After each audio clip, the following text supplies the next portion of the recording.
Welcome to the world of sci-fi stories, and don't forget to like, subscribe, and share the channel. Enjoy the listening. We thought we knew the universe until humanity showed us. Captain Unidentified Warp Signature Sector 71, the communications officer, yelled out, breaking the calm of the station. All crews to stations, all hands. On deck, Captain Terran yelled out, standing proud on the deck. Within minutes, every man and woman on board was at full alert, out of their quarters and away from the comfort of their Kassarin crystal displays, and at the cold steel and polymer that was their assigned station. Warp signature is growing, detecting capital class ship approximate size at 1100 m. 1100, that's a Drayden shields to maximum power. Terran commanded he was now definitely concerned. Border disputes were common, especially with the Serantis nearby, so this may very well be a raid.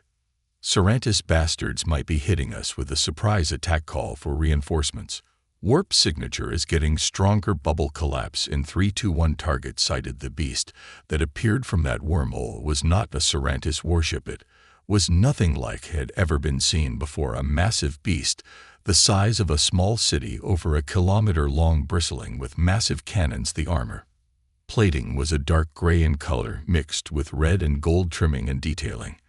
At its front sat a massive, terrifying effigy of some kind of creature skull. The broadsides were covered in a strange emblem, or marking the emblem was a flag in black gold and red with a 7-pointed star at the center of a large gear wheel. A black background, the gear wheel being of stitched gold and the star being of a very menacing scarlet red. We could very clearly make out that every inch of the ship's hull was covered in thousands of letters and symbols, clearly denoting a language. The closer it got, the less it scared us, and the more it aided us. Every single part, piece, and component of this ship was handcrafted to a legendary quality. Thousands of small statues covered its surface, every armor plate covered in either a sort of holy seal or written text etched into the armor in gold or red. It approached the station where I stood on the bridge alongside the captain. It was at this point our communications failed. The radio chatter cut into dead silence, replaced by one of the most hauntingly beautiful voices I or anyone has ever heard. It was a language none of us could even begin to comprehend, but the voice that spoke it sent us into a delirium. Every radio, every screen, every communications array across the entire system now played this song. The sounds of multiple voices began to join the cacophony, a dozen voices singing in perfect unison, with two speaking words, the others simply humming or maintaining a chord to carry the song. It was a song that filled all who heard it with an intense feeling of sadness, loss, and mourning, one that few of us had ever felt before. The ship slipped effortlessly through the mow of space, closing the gap, and finally coming to air rest near the station. Its underbelly opened up, and out came another ship, a very badly damaged ship. The massive, ornate beast moved away from the station, then pulled a turn that would have easily sheared any ship we had cleaned in half. It sat there in silent vigil, as if waiting for the music to end. That haunting, beautiful sound continued for 7 minutes on the plant's surface. Thousands of men, women, children, even the normally stoic Admiralty, were in tears. Soldiers in formation, prepared for invasion, were standing at attention at their posts, involuntarily giving a salute. Then the song changed, an increase in tempo and a change in tone suddenly had all who heard it filled with a sense of pride and accomplishment. Officers wiped the tears of sadness from their faces and replaced them with a sense of pride and tears of joy. Crying younglings in the streets now had smiles on their faces. An overwhelming sense of pride and accomplishment smashed into the populace like a tide of water and ice. The warships we asked for arrive, but did nothing, coming close to the ship, scanning it, or just looking at it, or struck as if a god had suddenly struck a chord in our souls and commanded us to shut up and listen. The song finally ended just as abruptly as it arrived. The ship sped off, then vanished into the darkness through a warp portal. All communications returned to full functionality. I moved closer to the viewing screen, wiping the tears from my face as I tried to regain my composure. It was then I noticed what it had left behind. By the gods, is that the Polako? I exclaimed, finally noticing the badly damaged ship near the station. What Captain Tarn and several others got up from their stations and rushed to the viewing port. Indeed, it was the Polako, one of our exploration ships carrying the best and brightest of our species, lost to the empty void of space decades. Prior, our first real exploration ship, a shattered hulk of scrap and twisted metal covered in seals and mysterious emblems, the ship itself seemed unable to function. Such was the damage, so it appeared to have been secured by some kind of metal beam casing that probably stopped it disintegrating. We went into a frantic panic and swarmed the derelict. I rushed in just behind a boarding team wearing pressure suits. We entered the ship's main cargo bay. The sight that greeted us broke us and sent us into despair. Coffins, 147 coffins perfectly laid out in the cargo bay, bathed in a soft blue light from a series of ornate light posts that created artificial flames like candles. Each coffin had a viewing port on it in which you could perfectly see the face of its occupant. Some members looked around and tried to open the devices, believing its occupants were still alive. I looked around and my eye caught the glint of silver in one of the boxes. I rushed towards it. The glint of silver belonged to an all too familiar necklace. I collapsed on the floor, reaching out for one last hug. As I saw the face of my lost granddaughter, I began to sob uncontrollably, and others rushed towards me to see if I was okay. I was not. Needless to say, it was a matter of severe shock. As to what we encountered, it took us a few months to sort through and collate the data we acquired, mostly because we were busy burying the dead. The coffins were made of a polycarbonate substance, similar in structure to an artificial wood substrate, various toxic but otherwise inert fluids were used in the bodies to prevent, or at least slow, decomposition. The bodies were preserved and positioned in such a manner that it seemed as though the occupants were asleep instead of dead. We confirmed that it was somewhat jarring to find them in this state, but also calming once proper funeral services were conducted. Questions began to fly. It was an insult to the dead to try get a sample of the fluid used for preservation, so scientists began to attempt to create their own using the minimal data. We did have some families attempted to volunteer their relatives to the cause. We rejected every attempt to swore an oath to never let this act be wasted. We laid our greatest heroes to rest a month after the first encounter and got back to work. What was that? Ship scans collected from every ship that could scan it, or any crew that could operate despite the circumstances, showed us a few things. It was made of an extremely advanced alloy we couldn't dare replicate, showing highly advanced design that could completely ignore laser fire. Shield strength readings were 10 times what our flagship could output. It was producing energy readings that were absurd by any standards. A few of the gas giants in our home system couldn't produce that much energy. Weapon systems, from what little we could gather, would outclass every ship in the fleet. A 100 times over kinetic bombardment cannons, ballistic munitions, cannons, beam weapons, point defense, laser arrays, and we could from photographs determine the outline of launch bays for thousands of missiles and rockets. What was the language? The tech was on the outside beyond absurd. So how did they gain access to our entire communications network? No trace of any signal was ever found. No means of entry was ever located. We have no idea how they seized our entire communication system, then used it to sing. What language was it? It wasn't much to work with, but our translation algorithms and software designated the language as Latin and began to translate the song. In the meantime, we started coming through the flight logs of the exploration ship. A simple accident involving a meteoric collision on exiting warp too close to an asteroid field. 24 crew members were left to die of starvation or exposure, while the rest died on impact or within a few minutes due to suffocation. I broke down into tears several times during the investigation on seeing recordings of my granddaughter with the crew. Finally, after a fair amount of time and several unfortunate breakdowns, the algorithm finished its translation. It is better to celebrate a life well lived and the impact it has had on those around it than it is to mourn a life that has been lost. So long as you are remembered, so long as your footsteps are still where your path has led you, death is meaningless. Only those forgotten are truly dead. So long as you are remembered, so long as you were loved, you are Immortal so long as your impact is maintained, so long as the shadow of the tree you planted still remains. You are immortal so long as you are loved. You had a greater impact on the universe than the death of 1,000 suns.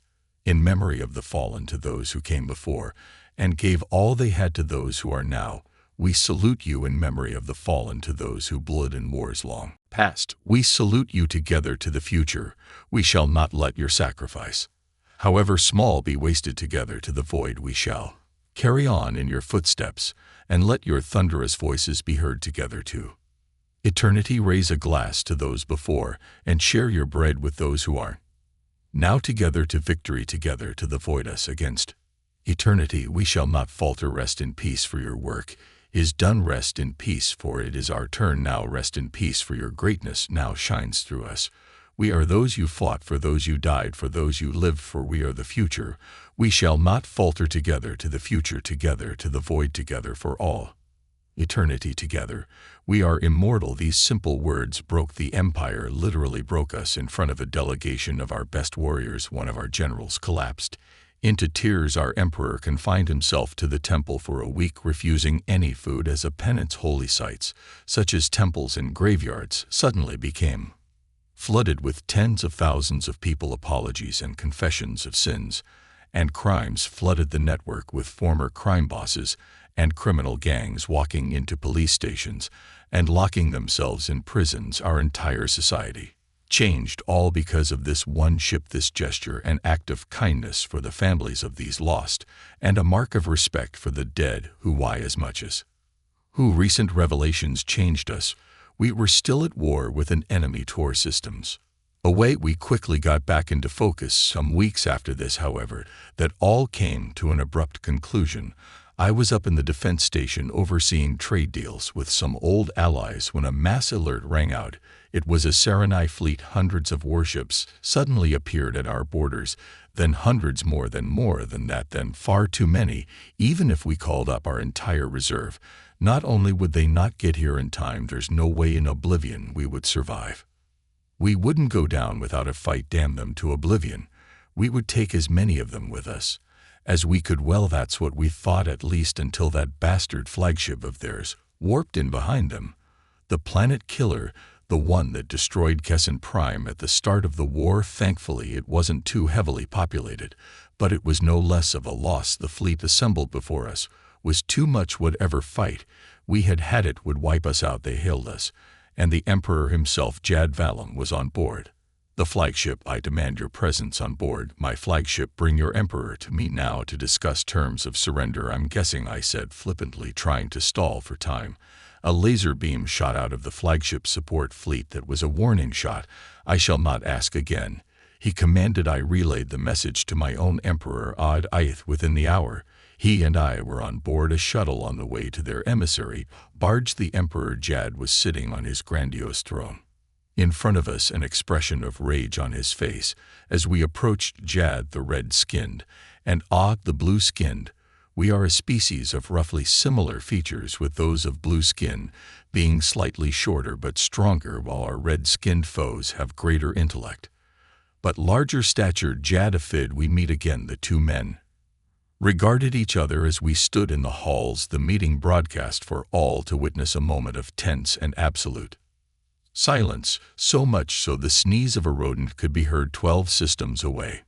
Emperor Joe Hard's expression changed as he broke the silence, dropping to his knees, prostrating himself before my Emperor, and began to cry copious tears. Please forgive us, he cried as his tears stained the ground. Odd was now stood silent, his jaw agape at the sight of a generations-old enemy suddenly dropping to the floor in tears. A warrior king reduced to a blubbering mess in front of his empire's subjects. Odd and I looked at each other in confusion for a moment before Jew had finally stopped his blubbering long enough to eke out a coherent statement. How many, brother, how many lives have been wasted with this conflict? How many of our sons and daughters have we sent to their deaths? It was all for nothing. It was all the lie, he yelled in between sobs. Jad pressed a button and holographic screens appeared, laying bare evidence that nearly made me pass out. The first image laying out the displayed and carefully preserved remains, among them pictures of crew members carefully preserved in the same pristine coffins. The crew members all had a mixture of blue and red skin, and among them a young mother holding a child with purple skin layers, and traitors, murderers, and criminals, all of them. When we thought the ship's lost, we were told it was your doing. They fabricated everything and sent us into a mad, pointless war against our own kin. They have been smoked from this universe. With as much malice as I could muster, I come here to pay for my recklessness and sanity. My own daughter was among those ships. Jad sat on his knees with his head bowed and presented his arms up as if he was ready for a rest. Forgive me, Eft stood stunned for a moment, then reached down and grabbed one of Jihad's hands, pulling him to his feet and embracing him, both men in tears. You are forgiven, brother. Some months passed, and our mutual war had been all but forgotten. Reparations from both sides were forgotten simply out of the need to bring peace. A new chapter in our history began, but through all this one question remained: why Jihad's own fleets were met with the same kind of ship we encountered on that fateful day, the same marking scripts, and even the same haunting music, only the one they encountered was much, much larger. It was on the anniversary of our first year as an alliance. We got our answer. A communication tech from one of our security cruisers barged into the Grand Hall, causing a commotion, and evaded the guards to approach Emperor Jad and Afid. He was extremely agitated, but he had a curious smile on his face. What is the meaning of this? Jad held his temperance unchanged from his previous rule. I found it. I got a signal back, she yelled excitedly. Found what? The temperance launched a gathering of signal probes toward the ship that retrieved the Poleco. One of them managed to attack itself somehow to the armor plating, and we got a signal back 20 minutes ago. She squealed excitedly. She quickly gathered her portable equipment and brought up a galaxy map, highlighting a particular point in a far-flung segment of the galaxy. The marker designated the system's name as Sol. The signal was a bit garbled, but eventually the technician, still keeping us on the edge of our seats in my ace, literally, as she tried to recover something. I got it. The probe took a few pictures, she said excitedly. A button was pressed, and the image that greeted us shattered our fragile hearts. There were thousands of those ships, each one in a varying state of destruction, disuse, or decay, each one bearing a plaque on which were written hundreds of names. On each ship a metal plate was welded wherever it could. Each plate had the phrase, "Death is not that which must be feared. It is a companion that we must take in our stride. Gone, but never forgotten, lest more be lost. Never forget." It was a graveyard, a massive, massive star system-sized graveyard. Our hearts sank as the probe performed a bioscan and found only silence. A closer look at the nearest ship revealed it to be almost entirely automated. Despite the damage it sustained, our military commanders were now seriously worried and wondered what could have caused any damage at all to these ships. As they murmured amongst themselves, we cycled through some of the pictures the probe took as more of them arrived through the data stream. Photos of larger swaths of the system showed countless derrick starships anchored in place around the entire star system by artificial gravity hooks, derelicts of innumerable manufacture and quantity, not made by the locals, but by countless other races. Thousands upon thousands of ships ranging in size, from fighters to multi-mile-long titans. Megastructures of any conceivable kind surrounded every planetary body. Refineries, military installations, Matryoshka brains, massive megastations, and what looked to be a stellar ignition unit lying shattered and broken around one of the gas giants. This entire star system appears to be a massive graveyard, but it looked far from dead. However, one thing that puzzled us was, where is everybody? All we could make out were automated drones and machines, no people, at least none that were alive. We cycled through more astonishing pictures until I finally pointed and yelled, "There, right there, see it!" Everyone looked carefully at my fingertip and spotted the clear sight of a bipedal creature in a thick mech suit. Well, a memorial plate to a ship's hull by the ancients. I do, Jad said. What is it? 2 arms, a head, 2 legs. Even in that mech suit, I can tell that much. Do you have anything that shows it up close? Aft asked the technician. No, my lord. That's the last photo I have. We are still getting more. The next one will get here in about 2 minutes. Then it's another 8 for the data to collate and process. We are working as fast as we can," she replied, trying to keep calm. In the meantime, Captain Terran, ready our ship and plot a course to that system. "I have an idea," I said out loud, and excused myself from the table. "Wait, the last photo is ready. I have it here now." The final photograph loaded. We were startled out of our seats as the strange creature was now in front of the optical lens, staring straight into it. Its mouth was curved upwards in what was clearly a smile. Its eyes were a haunting, beautiful brown, but even with a cursory glance, one could feel a heavy, saddened burden emanating from his expression. "That is what's there." Why, Jad spoke. "Why does it look like us, only without the pointy ears and the pink skin?" I'd replied, finishing the statement. "Captain, ready our ship. The journey took us 6 months, so was 147 jumps from home. But we were set for the long haul as Jad gave us one of his heavy battleships, retrofitting it for an extended journey. Instead of me struggling with my old diplomatic frigate, I had with me on the bridge General Hakim and Admiral Gohan, along with captains, and sane alongside me was my fellow diplomat, Master Reagan. We were moments away from entering the system around the planetoid designated Pluto, and the atmosphere was palpable. "I don't like this. I don't like it one bit." General Hakim spoke above the din as he stood at the viewing port. "Neither do I." "What the hell are you doing with that?" Admiral Gohan asked, and gestured to the bouquet of flowers I was holding. "Don't worry. I have a plan. Just let me do all the talking." The probe secured some data files and other things from the Polyco. "I know what I'm doing." I smiled at them, though I will admit it did nothing to calm the atmosphere. Exiting hyperlane. In 3, 2, 1 entry, the ship's pilot yelled out, grabbing everyone's attention. The ship popped into existence just beyond the system's perimeter. Within moments of our appearance, we had 10 dreadnoughts appear and aim their cannons at us. The voice of a machine hijacked our communications, and a holographic image of a machine-like eyeball appeared in front of us on the bridge. It tracked us clearly. Very advanced tech. If they could project their holograms through our shields straight into our hulls. "You have entered a secured star system designate. Objective immediately. You have 5 minutes to comply," the machine spoke, and it was clearly agitated. I spoke in response. "We are here to pay respects to the dead. One of our ships is recorded to be here.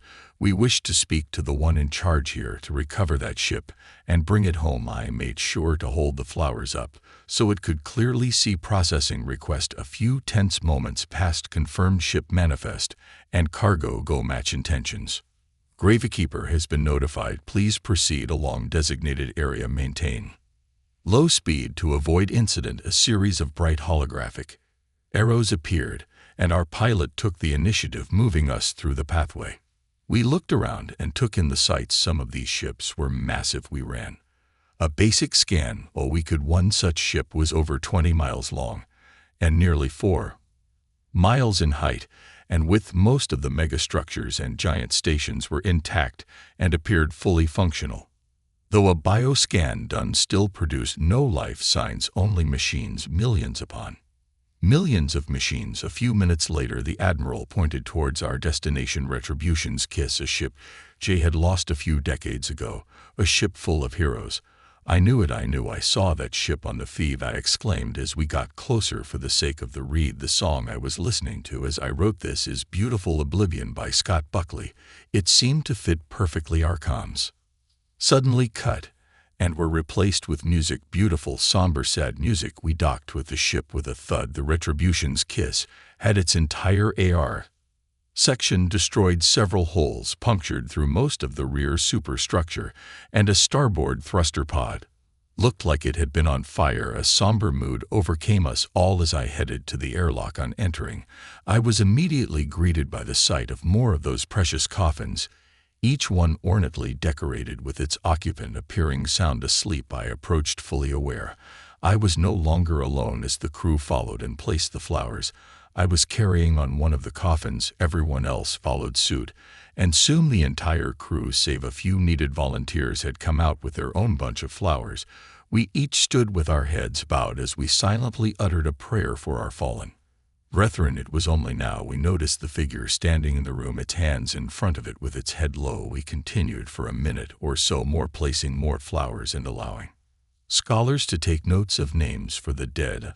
I motioned to the being at the opposite end of the room if we could pick them up and take them home. It simply nodded in agreement, and I called for us to quietly carry the coffins on board the battleship. I stood by and waited as each body was carried away. The music finally ended. I looked to my left, now noticing the creature standing next to me.